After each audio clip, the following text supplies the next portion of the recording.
নমস্কাৰ আপোনালোকৰ finally ADRE 4th গ্ৰেডৰ এপইণ্টমেণ্ট ডেট আহি গ'ল তো চাওক ভিডিঅ'টো শেষলৈকে জানুৱাৰী মাহৰ 10 তাৰিখৰ আগতে আমি চতুৰ্থ বৰ্গ এডিআৰই যিসকলে উত্তীৰ্ণ হৈছে তেওঁলোকক আমি নিযুক্তি পত্ৰ দিম আৰু জানুৱাৰী মাহৰ 15 তাৰিখৰ আশে-পাশে তৃতীয় বৰ্গত যিসকলে উত্তীৰ্ণ হৈছে তেওঁলোকক আমি নিযুক্তি পত্ৰ বিতৰণ কৰিম।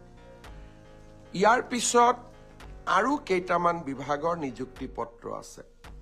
ইঞ্জিনিয়াৰৰ নিযুক্তি পত্ৰ আছে, এগ্ৰিকালচাৰ ডিপাৰ্টমেণ্টৰ নিযুক্তি পত্ৰ আছে আৰু বহুখিনি বিভাগীয় নিযুক্তি পত্ৰ আমাৰ সন্মুখত আছে। বিভাগীয় নিযুক্তি পত্ৰখিনি আমি ফেব্ৰুৱাৰী মাহৰ 10 তাৰিখৰ আগতে আমি শেষ কৰিম।